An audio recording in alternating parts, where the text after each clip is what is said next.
Keadaan di dalam Istana Umbaran masih sangat genting. Aku pergi meninggalkan Istana Umbaran dengan mengendarai kereta kuda yang kurampas dari seorang sais di belakang istana. Sais itu kupaksa untuk membawa aku dan putri-putri istana Kadipaten pergi meninggalkan istana yang seperti neraka. Kulihat ke belakang, tidak ada satupun yang mengejar. Mungkin mereka tidak mengetahui kepergian istri-istri Adipati itu.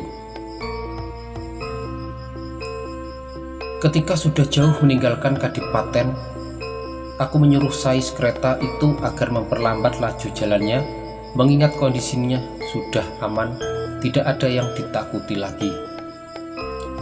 Sekarang pikiranku tertuju pada Patrik Wajah, apakah dia selamat keluar dari sergapan para Wadyabala Traju Trisna. Seekor kuda berlari dengan kencang, kemudian berhenti tepat di hadapan kereta kuda yang tiba-tiba berhenti. Ternyata kuda itu Mas Kore yang tertinggal di Istana Umbaran. Aku teringat sudah melupakan dan meninggalkannya. Kemudian aku menyuruh sais kereta agar menaiki Mas Kore, sementara aku yang akan mengemudikan kereta kudanya. Sais itu menuruti perintahku. Dia menyerahkan kendali kereta kuda kepadaku. Dengan sedikit ragu, ku beranikan diri mengemudikan kereta berkuda 4 itu. Kemudi kereta kuda yang sama sekali berbeda dengan kemudi bulat yang selalu kupakai untuk bepergian. Anjani duduk di sebelahku, sementara ketiga putri Umbaran itu duduk di belakang. Setelah agak jauh kereta kuda meninggalkan wilayah Umbaran, aku mengajak mereka beristirahat. Nampaknya kuda-kuda itu kelelahan. Ada baiknya kita istirahat terlebih dulu. Aku mengajak mereka untuk melepas lelah setelah sedari tadi tegang dengan ketakutan yang menghantui. Oh iya, sebenarnya kalian ini siapa? Kenapa Larasati tidak ikut serta? Aku bertanya kepada mereka, dan aku merasa bingung mencari Larasati yang tidak ikut dalam pelarian ini. Nama hamba Nilasari, ini Damaratih, dan yang ini Dewi Sekarwati. Kami semua istri Adipati Umbaran, hanya Dinda Larasati yang tidak ikut dalam pelarian ini. Semenjak mengantarkan Gusti ke ruang tahanan, dia tidak kembali lagi. Nilasari menjelaskan perihal ketidakikutsertaan Larasati dalam pelarian ini. Aku berpikir, apa mungkin ia terbunuh atau tertangkap? Aku tidak menemukan jawaban apa-apa selain menduga dan menebaknya saja. Sekarang, kenapa kalian meninggalkan suami kalian? Bukankah Umbaran itu suami kalian? Dan di sana ada putra-putri kalian.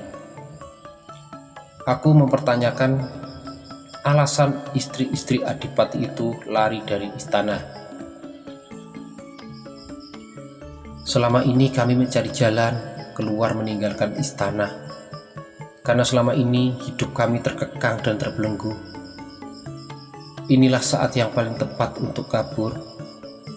Kami semua belum ada yang mempunyai keturunan karena sang Adipati mandul. Aku tersentak kaget mendengar penuturan Nilasari. Lalu Jantana itu putra siapa? Aku teringat nama Jantana yang sering disebut sebagai putra Adipati. Jantana hanyalah keponakan sang Adipati.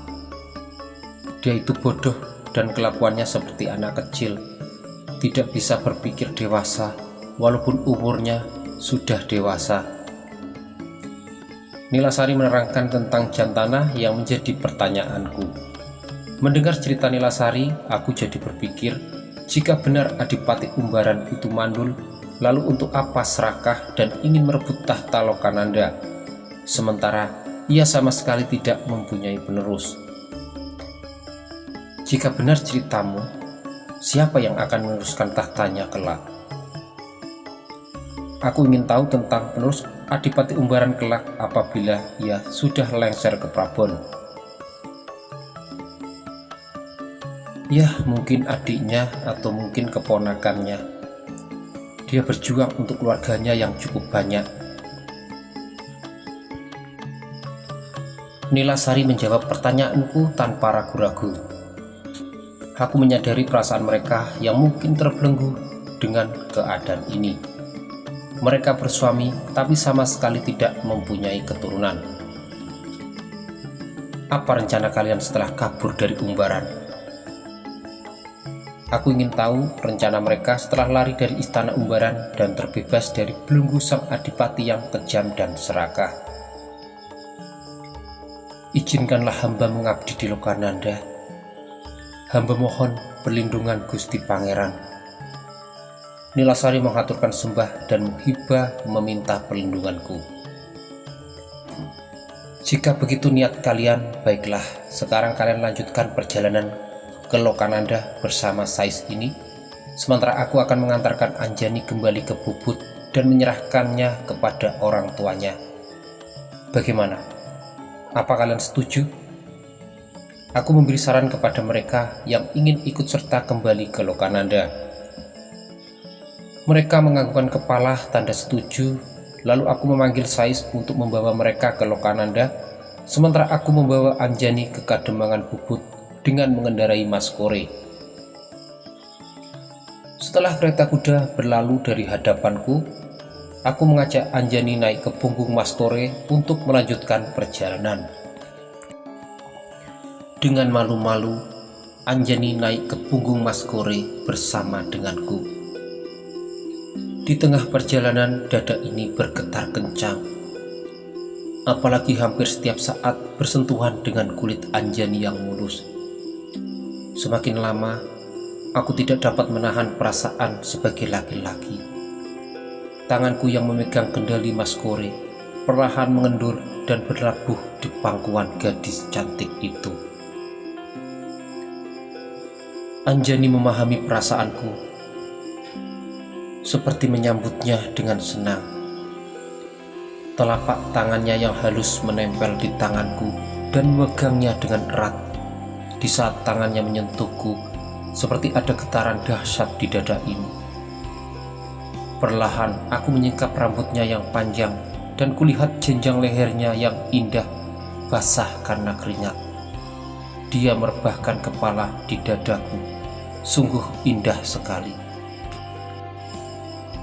Aku jatuh cinta pada gadis Kademangan itu. Aku berpikir, apakah ini yang dinamakan cinta lokasi? Apa mungkin dia ini jodoh yang sesungguhnya? Putri Anindita adalah istriku yang sama sekali tidak pernah merasa menikah dengannya. Yang mengherankan lagi, aku mempunyai putri dari Anindita, padahal sebelum itu aku tidak pernah berhubungan badan dengannya. Semua itu di luar kemampuanku untuk berpikir, karena aku sendiri tidak pernah menyangka jika kenyataan hidupku akan seperti ini.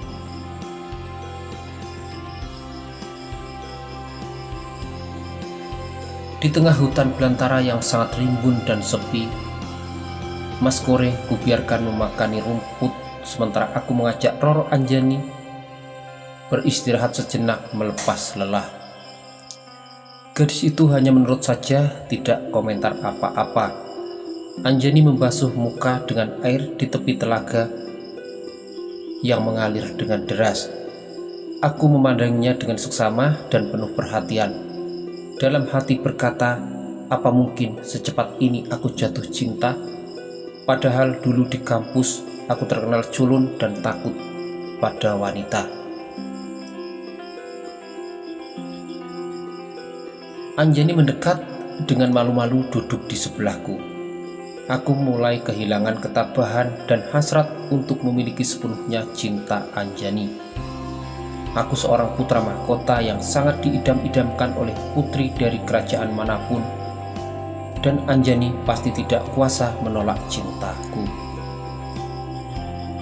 Ku coba mengungkapkan perasaan di hati, walau agak kaku dan seperti ada yang mengganjal di lidah ini. Anjani, sebenarnya siapa orang yang kamu cintai sehingga kamu menolak lamaran Adipati Umbaran? Aku memulai pembicaraan dengan memandangi gadis yang tersenyum malu-malu. Maafkan hamba, Tuan.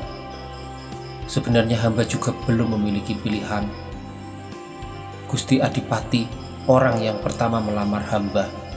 Dengan malu-malu, Anjani menjelaskan tentang status dirinya yang masih single.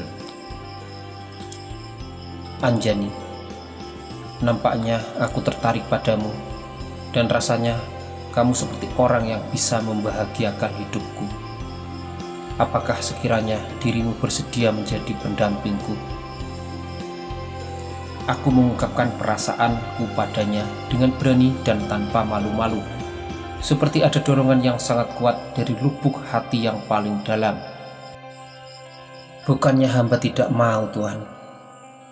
Tapi apakah pantas hamba mendampingi Tuan, sementara Tuan adalah Pangeran Patih yang akan mewarisi tahta Lokananda? Anjani menunduk malu, takut dengan jawabannya. Cinta itu datang bukan dari kasta, aku yakin. Jika Dinda Anindita akan merestui hubungan kita, begitu juga dengan Ayanda Prabu. Aku memastikannya bahwa tidak ada penghalang antara aku dan dia, walaupun sebenarnya sangat berbeda. Seperti dongeng zaman dulu, menikah itu harus berdasarkan kasta. Tapi hamba hanya dari sudra, Tuan. Sedangkan Tuan adalah seorang kesatria. Ia masih menghubungkan cintanya dengan kasta yang berbeda.